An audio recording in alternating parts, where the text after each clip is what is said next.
Sweet potato to. Ang sarap. Ito, saging. Oh, Ang sarap.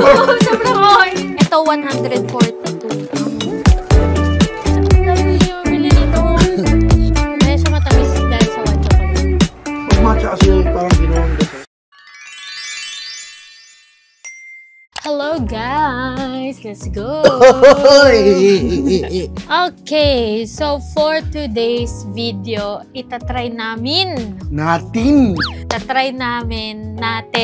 yung mga snacks na nagte-trending sa TikTok. Uy, yung hotdog na sumasabog yung cheese. Hindi yun. Hindi yun nabibili sa TikTok eh. Hindi ba? Mga snacks lang to ng mga...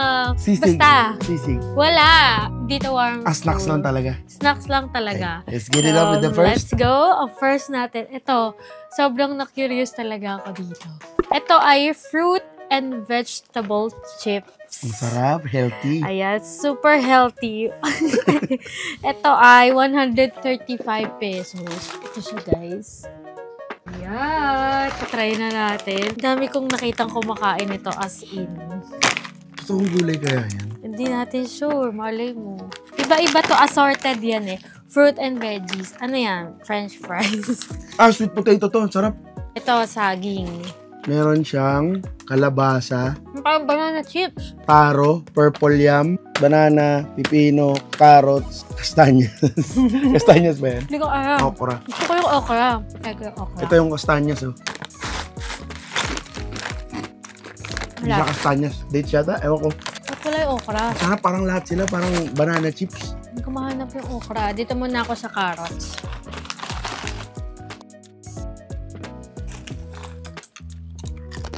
Ito, ube, oh. Ube.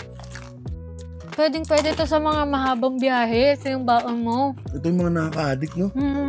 Hindi siya maalat. Hindi rin siya matamis. Harap! Yung tamis niya, parang natural na tamis ng prutas. Kaya medyo na napapaniwala niya kung totoo siya. Ang galing! Kung i-rate mo yan, out of 10, anong rate mo? Wait, ito ng 8. 8. Tabay. Pero kung totoo talaga to, kung legit talaga yan, 10 ko i-rate yan. Pero alam mo, hindi malabo eh. Kasi naalala mo may gender reveal tayong pinuntahan. Tapos, may candy, doon na pinreeze dry nila. Ganito ko kinalabasan eh. May green ako nakain. Feeling ko yun yung okra. Piece ng okra. Baka nadurog na siya sa Ito guys, langkato lang pa. pagpa-ship niya. Sarap! No joke. 8 nga.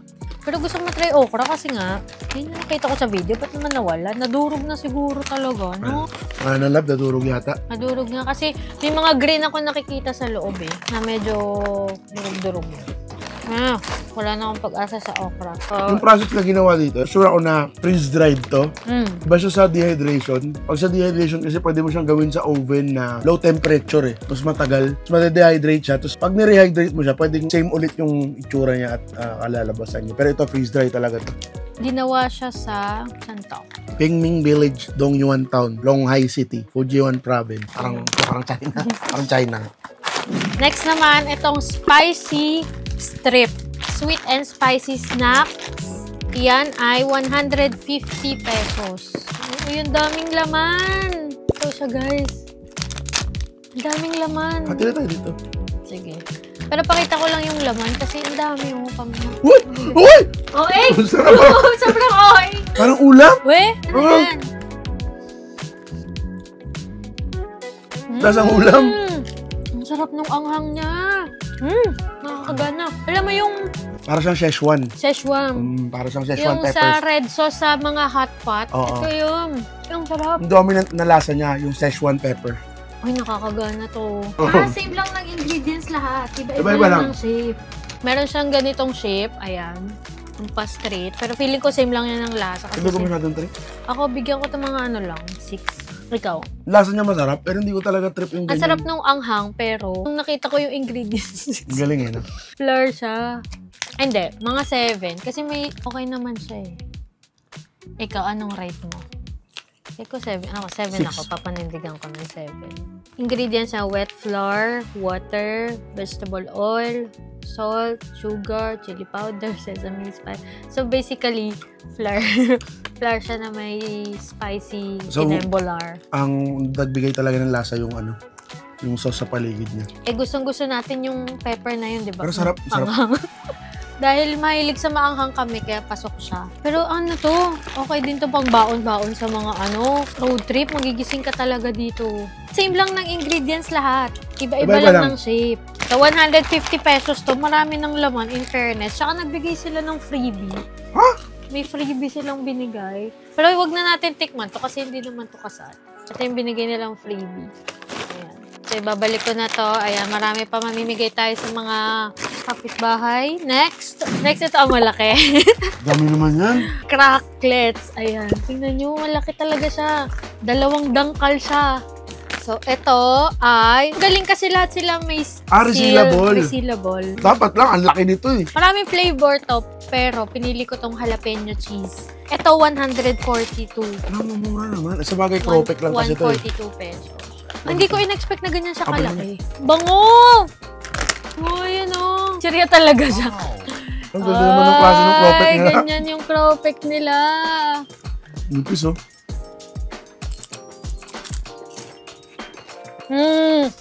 Sarap. Ganun. Corn ba to? Sarap. Sarap, no? Para siyang corn for me. Jalapeno cheese siya, pero hindi siya maangang. Chichirya. Normal na chichirya siya. Yan, sarap talaga ng mga... Hindi healthy. Ano rate mo dito sa cracklets? Sarap niya. 8. 7. Hindi siya sabang alat, kaya bet ko. Hindi siya malat. Andun yung mga lasa. Yung jalapeno tsaka cheese flavor, andun siya. Pero hindi talagang overwhelming. Yes, kung masasabi ko medyo matabang yung ano niya. Kapag na, naka-addict. Next na! Ito, sobrang daming videos ko nakitang kumakain ito. Ito yung dried mango with salt and chili. Ay, parang gets ko yung konsepto niya. Yung parang mango na nilalagyan ng kiamoy. Parang enchalados. So, open ko na to. Ay, excited talaga ako dito kasi yung mga kumakain nito sa TikTok, talagang bet nila. Ganyan siya. Dried mango siya actually. Pero with the twist, ilang grams lang ba to? Philippines 100 ba to? Ba't grams. ito lang yung packaging? Baka Philippines. Pag ganito yung packaging, parang ang lapit lang ng pinanggalingan eh. Ayan siya. Sarap, ang laki. Manghang siya pero wala masyadong lasa. Pero sarap ng pagka-dried mango niya ha. Ha? May crunch. Hindi, matamis talaga. Matamis yung mangga. Pag nung subo sa mga bata, medyo maanghang siya. Alam niyo sa pagluluto, ginagawang hot sauce yung mangga. Parang ginagawa siyang dressing sa mga salad. Pwede siyang taco sauce, pero maanghang. Mango habanero, mango jalapeno. Parang ganito yun. Sarap ng pagkaano niya. Gusto ko ng gantong Parang wala tayong gantong kasarap na dried mangoes. Meron. Saan? Meron. Yung kulay green. Bigyan ko to ng 8 or 9. Parang may hinahanap pa kasi ako eh. Pero sige, 8. Bigay ko sa kanya 5. Boba? Bakit? Hindi ko gusto yung ganyan na sabi. Okay ako. Gusto ko siya. Bet ko kasi yung maaanghang talaga. So, medyo bias. Pag maanghang na yung isang pagkain, parang ang taas na agad ng rate niya. Okay, next. So, eto na. Ito na yung mga matatamis. Eto na. Bias na niya. Tapos na tayo sa maaalat, paasim, at maaanghang. Let's go para ma-freshen. Dito na tayo sa madudumi. Ito, 79 pesos lang to. 2 flavors yung binili ko. Ito ay yung full strawberry na may coat. So, binili ko matcha at saka chocolate ata to. Cocoa flavor. So, ayan. Mochi. Hindi siya mochi. Hindi ba mochi yan? Nahin ko na tong matcha. May nakaganto siya. So, okay lang buksan pala. Okay. So, nakaganto siya. Chocolate coated strawberry tsaka matcha coated strawberry. Matcha muna.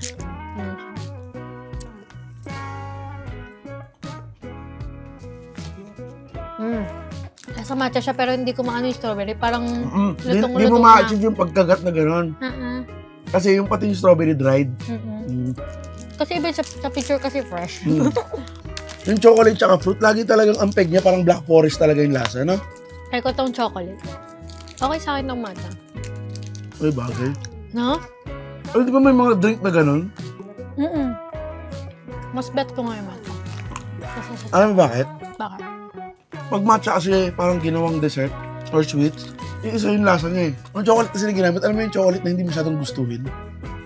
Sakto lang yung chocolate nga. Parang yung chocolate bigyan ko siya 5. Ito matcha. Ako 5 tsaka 7. Same. Ito, meron silang pakutsara. Hala, sabaw, lugaw. Hindi. Ay, alam ko yan. Yun, pinakasikat yata yan eh. Kahit nga mga 7-Eleven nagtitinda ng ganyan, yung crunch. Ito yung mini crunch. So, dalawa yung binili namin. Isang, again, choco and matcha din. Sobrang bet ko kasi ang matcha. Si Dudut hindi masyado eh. Yung choco, 110 pesos. Itong matcha, 120. Oy, mas mahal na 10. Ay! Ito, sikat talaga to. Wait lang. Do not react. Sana bet ko may pakutsara sila. So, packaging pa lang. Ano na to? Ayan.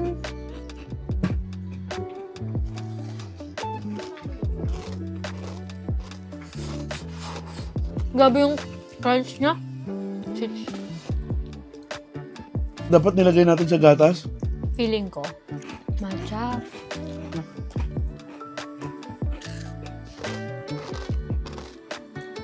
Daya naman ito. Tamis kasi. Alam mo yung, saan mo siya ilalagay? Saan mo siya i-rate? Daya and tamis kasi, ang sarap eh. Ako kasi hindi ako mahilig sa matamis. So para siyang isipin yung maliit na Coco Crunch. Medyo may flavor na eh. Yung ano eh. Tapos, binuhusan ng matcha sauce, tinos doon, di ba? Kasi ito matcha cereal, yung cereal matcha flavored din. Ito choco flavored yung ano, cereal. Daya nito. Ang tamis, ang sarap eh. Masarap nito. Pwede rin ito ng pambaon. Lahat na lang. Lahat na lang binaon. Pag uwi ng anak mo, ganyan-ganyan yung ipin. Sakit to. Sabi mo na yan, ang sarap. Maubos mo na.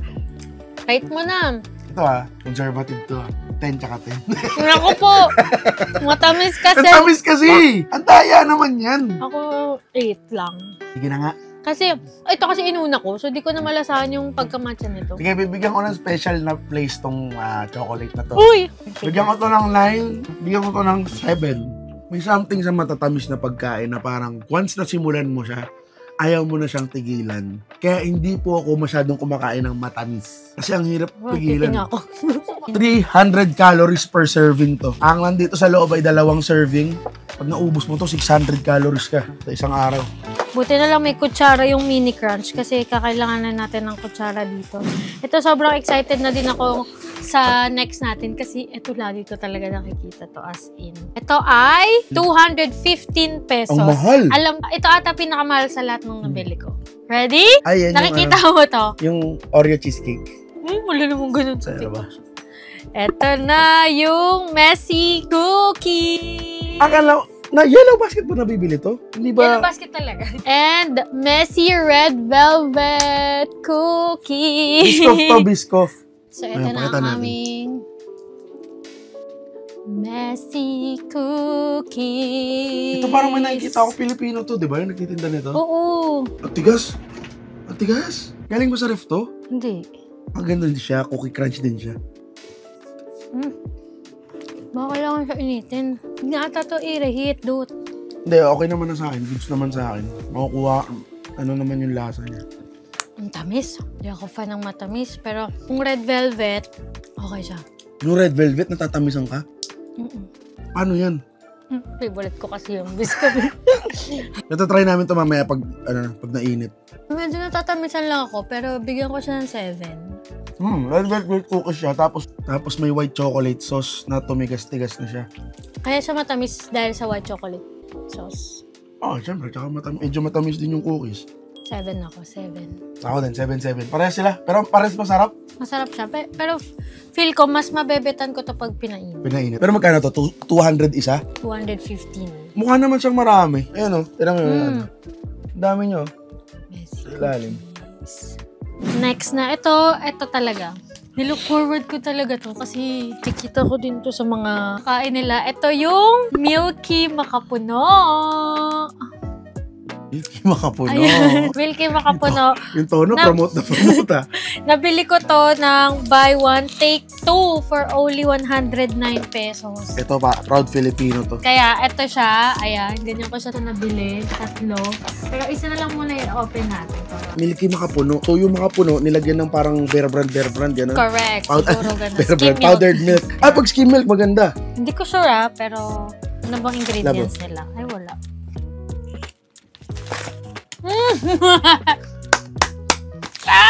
Mahilig sa gata si Chloe, powdered milk. Nilalagay niya sa turon yun. Ang nakilam. Ang sarap. Hindi siya sobrang tamis. Uy, ang sarap. Sarap. Sorry po, bias ko to. Rate ko to 10. Ang sarap. Sarap. Lalo na Sarap kung na magkano yan? madami 109, tatlo. Mura. Ikaw, anong rate mo dito? Yan, 9. 10 na ako dito. Uy, ang sarap nito. Yung daya mo, lab, ang tataas nung rate mo sa matatamis. Hindi yung sa cookies hindi. Ay, hindi, mataas pala ako dito. Dot patuloy ulo mo dyan. Ano, ayaw mo yun? Parang postmortem. Postmortem, now shall we? Okay, eto last na. Super trending din to, nakikita ko. Na. 199 siya, 32 pieces. Ito yung wax candy. Hinuli ko talaga siya. Para may panghimagas. Panghimagas? Lahat naman panghimagas. Bakit wax candy? Hindi ko alam. Kasi gawa siya sa wax. Charot. Ah, okay. Baka sa Beeswax. May lumalabas daw dito. Ba't ganun unang kain, lasa siyang kandila?